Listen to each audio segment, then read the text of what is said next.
Hi, and welcome to, or back to, my channel. I'm Kit, and today's video is going to be more like a variety show. Before we dive into it, I would like to share a cute cat video as a sign of my appreciation for everyone watching, and I would like to give extra thanks to my patrons and YouTube channel members.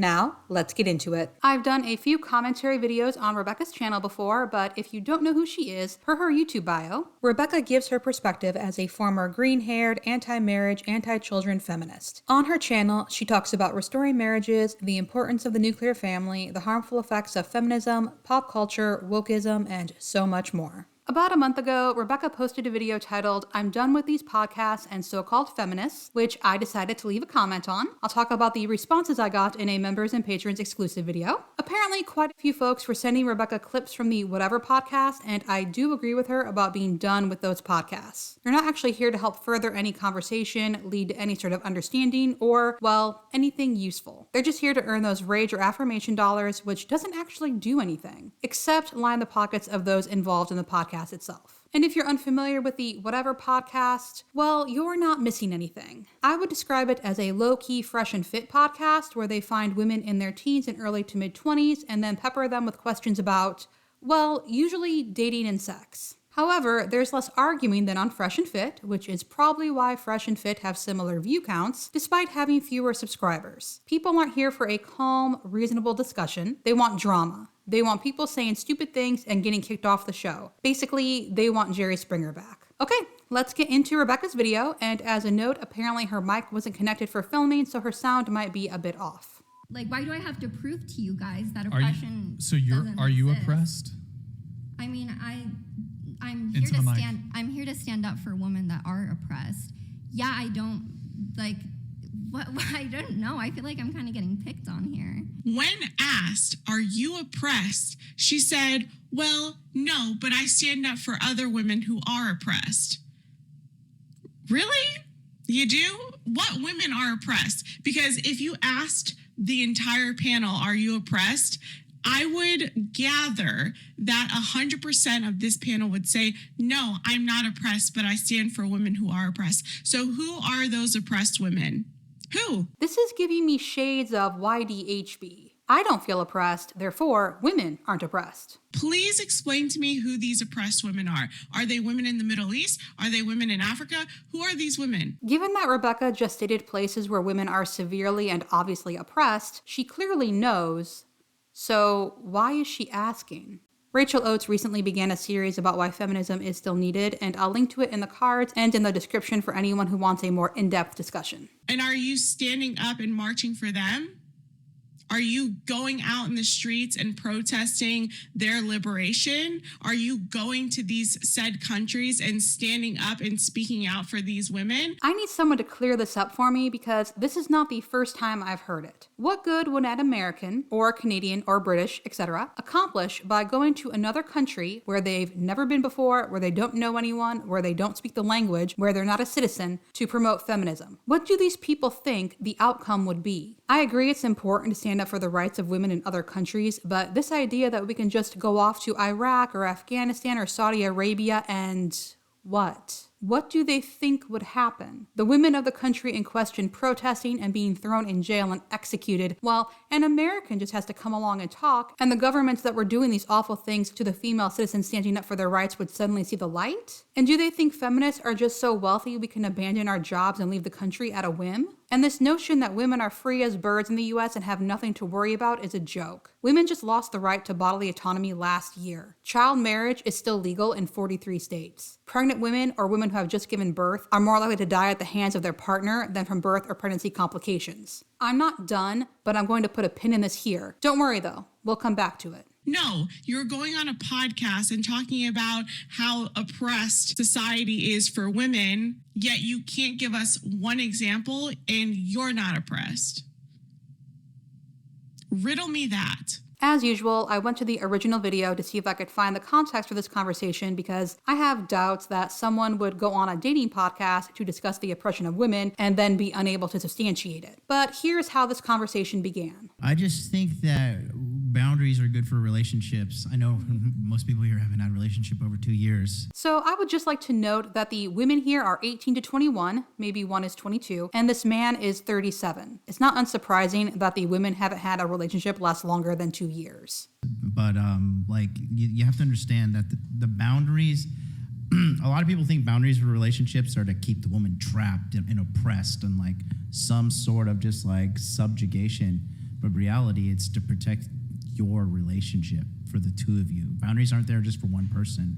They're from two of you. If you don't want to date someone who likes to do X, Y, and Z, that's fair. However, boundaries are for you. You can't place a boundary on someone else and then claim it's for the two of you. The guy's not there just trying to like control you and be like, oh, you must be under my thumb because you're a woman. I think a lot of you girls like take it that hard left extreme or hard right, whatever, you know, but it's really just not like that at all. It's just boundaries. And again, boundaries are for you. You cannot impose them on someone else. Since this conversation started about partying, let's go with that. I'm not a partier. Never have been, never will be. However, I do not get to forbid my partner from going to parties. I can tell them how I feel about it. I can ask them not to go, but if they don't agree, that's that. It's either something I have to accept, we work out a compromise, or we end our relationship. Maybe because that for...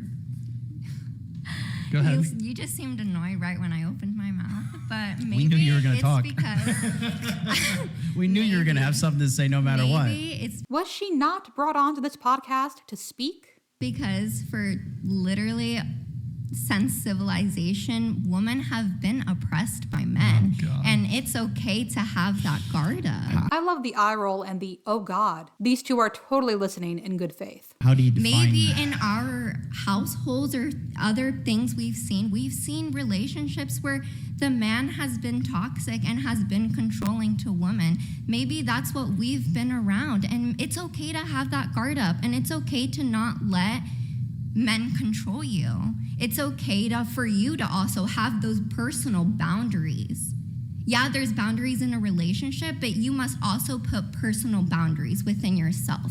Because if you're just like with this man, you're just going off whatever he's saying or whatever, you don't have a mind of your own, and you end up losing those boundaries, and you end up getting used as a stepping stool. I wish I'd had that wisdom when I was 21. How do you know that? You're 21. I've been in a relationship, and I am telling you that we've seen things Who's around we? us. Maybe. Are any of these girls your friends? He's being so incredibly disingenuous. He knows she's talking about women as a group, not just the women in the room. No, but I'm saying in general, I have friends that have seen maybe toxic relationships in their household. Maybe their friends have been in toxic relationships. Maybe women that we have grown up with. Wait, let me just come in really quick. So you think a guy... Yeah, you have a very negative perspective on a lot of things. Okay, so you think, by the way... Because I have personal boundaries. Hold on. Flan Life, thank you for the 5 gifted. So you think men wanting their girlfriends, partners, wives to not be partying, going out to bars and clubs, you think that that's oppression?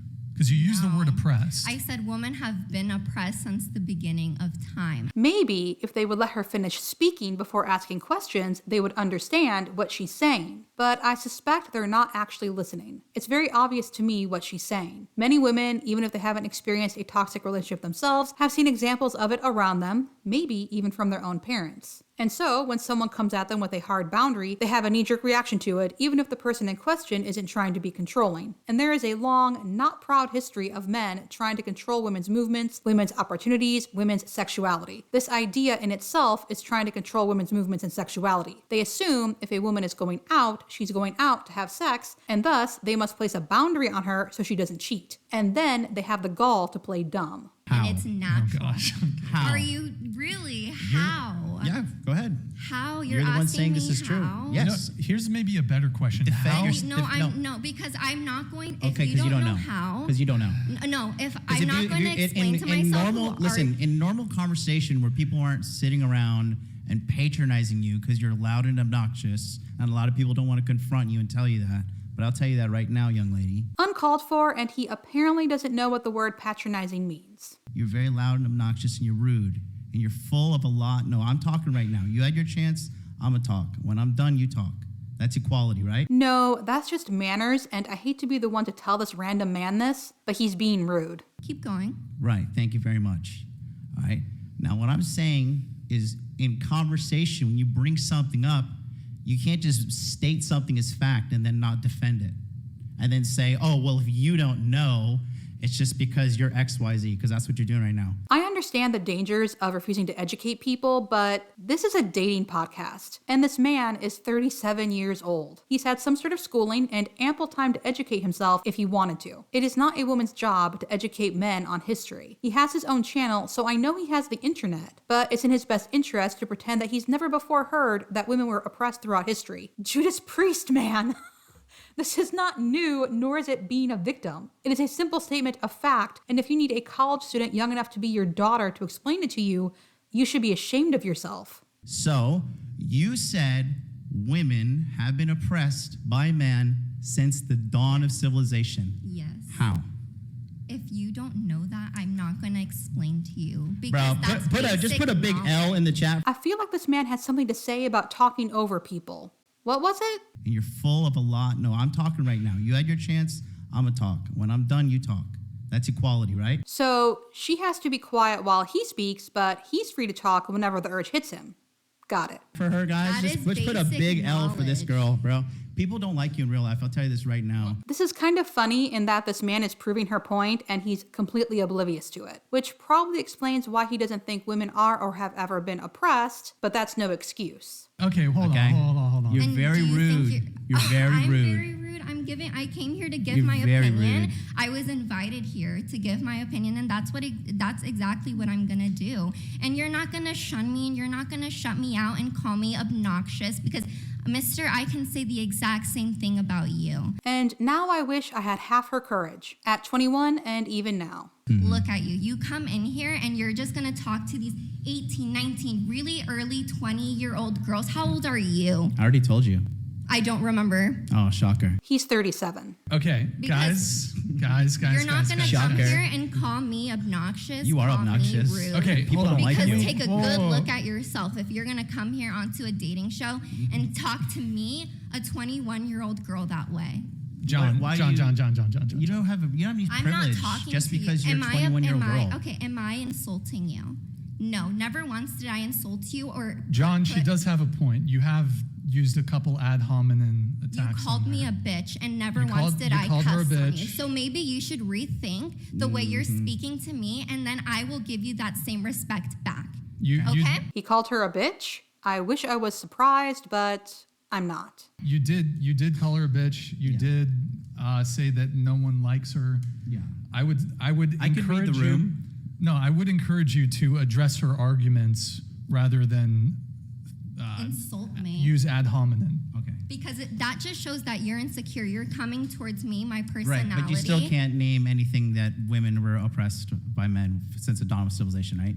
Cool. Women. Just double checking on that. Cool. If he actually wanted to know, the resources are out there for him. And her refusal to educate him does not absolve him of the responsibility to educate himself. And as a gesture of good faith, I'll include some resources below. So you don't think they were? I would like to add that a little later, he tells her she's making no logical sense. A favorite statement of the man who doesn't like what a woman is saying. After this exchange, they took a break from the topic and circled back to it later, which is what Rebecca's video is focusing on. And I can't imagine why they chose to clip the latter exchange instead of the former. Anyway, back to Rebecca's video. It's okay. Would you describe yourself as a feminist? Yes. So how do you believe in gender equality? Yeah, of course. Okay, so how do you reconcile believing in gender equality, but also holding men to their traditional gender roles of paying for the first date? Well, I'm just saying that's my personal view. A woman being a feminist is just doing whatever you want to do and not being bashed by society for that. And obviously standing up for women's rights and stuff like that. But I don't know, I just feel like this question's really dense, if I'm being honest. They don't know what they believe in or what they don't believe in. They just spout out feminist ideology. They just spout out whatever they're being taught in their college classrooms. I assume by they, Rebecca is referring to feminists in general and not this one woman. And feminists span a wide range of age, gender, class, race, nationality. This idea that it's all just college students or recent college grads regurgitating feminist talking points with no thought to back it up is just wrong. Now, to be fair, I didn't really attend college, but if you had asked me at 21 if I believed in gender equality, I would have said yes. And if you had asked me if I thought the man should pay for dates, I would also have said yes. And if you had asked me if I was a feminist, I would have said no. Because that's what I had grown up with. That's what I had been told. And I hadn't yet begun to question what I had been taught. Rather than rolling one's eyes and muttering about ideology, this is a good opportunity to press her on why she thinks that way. That's what they're doing. She's defensive about it. She's saying, oh, well, I just think it's dense and I don't know why I'm being attacked for this question.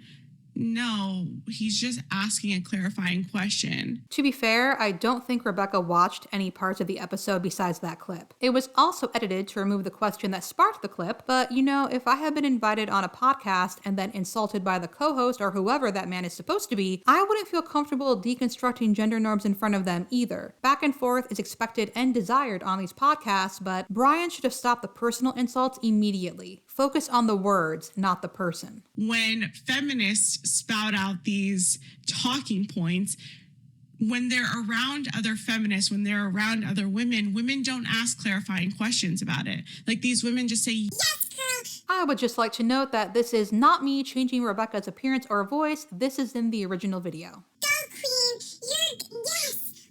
You got it.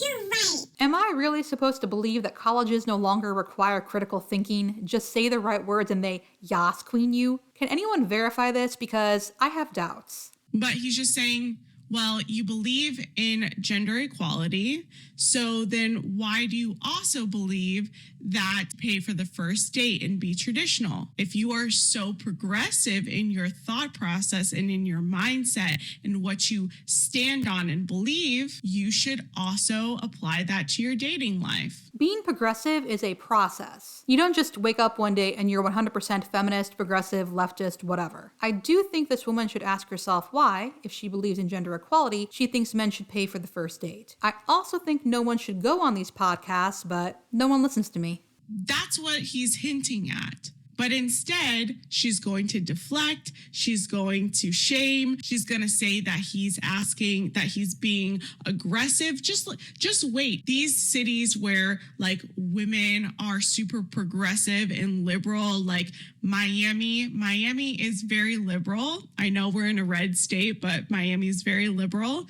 And California, super liberal, super progressive. New York, all of these major cities, you're going to get women like this that are taught these feminism talking points with nothing to back it up. Unsurprisingly, I disagree. Typically, the hosts of these podcasts are male, in or near their 30s, and conservative, though varying to which degree. The guests are overwhelmingly female in their late teens to mid-20s and typically of more liberal or progressive beliefs. And I do believe that's for a purpose. When you're young, and 20s are young, you don't have everything figured out. You're still figuring out the world, you're still figuring out yourself, you're still figuring out life. Nothing is ever perfect, but there is still a lot of missteps and stumbles to make in your 20s, and the younger you are, the more stumbling there will be. And I think that's also part of the reason these women agreed to go on these podcasts. They haven't been bitten enough yet and don't realize that there are people in this world eager to see them fall. And that is why people watch these podcasts. They want to laugh at women. That's what you're going to get in these cities. That's why I say, go to the Midwest, go to the more rural areas if you actually want Western women to marry. Wait, what? I'm a rural Midwestern woman and I don't understand this recommendation. How are we different from Western women? Because this is the crap that you're going to get. What is the crap? Women standing up for themselves and refusing to be bullied? Rural Midwestern women stand up for themselves as well, and we don't appreciate this suggestion. Well, I'm just asking you. You said that you almost very knee-jerk when I asked who should pay. You said that men should pay immediately, right? Yeah. So my question is, if you believe in gender equality, don't you think you ought to split the bill on the first date? No, I think we pay for ourselves on the first date. No, because my main concern with gender equality is through like, yes, in society, like fixing that and through like the system. But yeah, I don't, oh my God. Hold on. You just like, ugh. Try to keep a straight face. Try to keep a straight face, John. On one hand, this is good because she's beginning to think about it and work through it. And on the other, John is there and he's antagonistic toward her. It's hard to admit you're right in general, let alone in front of someone who's going to mock you for it. And that is also interesting to me because instead of being interested in her thought process and encouraging her to think about it, he's laughing and Brian is laughing while he's telling him to keep a straight face. They aren't trying to have discussions or better society or anything like that. They just want to laugh at women. No, I'm done talking. No, go ahead. No, go ahead. I'm done talking. I'm done. If he's going to be making faces, I don't feel comfortable, and I don't want to. I'm not backing down. I just don't feel comfortable when he's making faces. He already disrespected me, called me a bitch when I never once disrespected him. So I already feel a little. I know because I already. If he gives me a proper manly apology. Apologies don't need to be gendered. And on that note, without showing their earlier exchange, this clip looks like a woman declared that women were and are oppressed, refused to explain, and from the constant needling from John, we're supposed to understand that the reason she refuses is because she doesn't know, which is what Rebecca is playing into with her video, and then demanded an apology for being questioned. The clip was 8 minutes long. It's not an accident that they left the earlier exchange out. And by the way, this is actually what it looks like to take something out of context. Be a man and apologize. You say that you be a man and apologize. Come on. For disrespecting me and calling me a bitch. Guys, I mean, that's all you have to hear, right? Well, I wanted to find out if he apologized or not, and it seems like he began to. He moved to his mic and said, and then Brian cut him off and redirected. It is interesting, though, that he felt he was worthy of respect, but she apparently was not. The disrespect, the shame, the not answering the question, the deflection. This is what you're going to get from these podcasts. I would like to know if Rebecca is thinking the woman was trying to shame and disrespect the man. If so, well, the selective editing definitely worked. Anyway, yes, if you've seen one of these podcasts, you've seen them all, though I would like to know what's in the cups. I think the general lesson we need to take from these podcasts is stop listening to these podcasts. They're asking the same questions on every podcast when it comes to these like round table women, girls, talk at midnight, 10 girls debating, blah, blah, blah. There's no debate. There's no debate. She's right. And I don't think they're interested in debating. They just want that AdSense money and those super chats. These conversations get so old so quickly.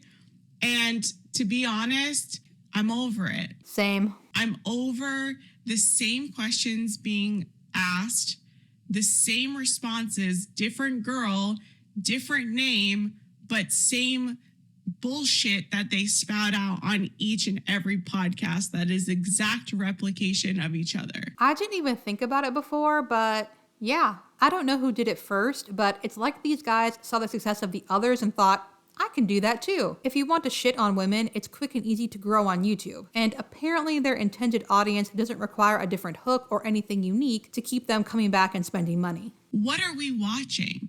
What are we consuming? As viewers, we need to level up what we view. We need to level up the conversations that we're having because this is just not it. I agree. I would like to see some actual discussions, not petty arguments and insults. And I would also like things to be equal, not professional men and college girls. A variety of questions would be nice too. That was pretty much it for Rebecca's video, and she ended it by saying she was no longer going to react to that type of content and that she tries to make her videos educational. So let's circle around to what I was talking about earlier in the video, and let's begin with a super chat that set off this whole thing. Alvin Sam super chat $49.99.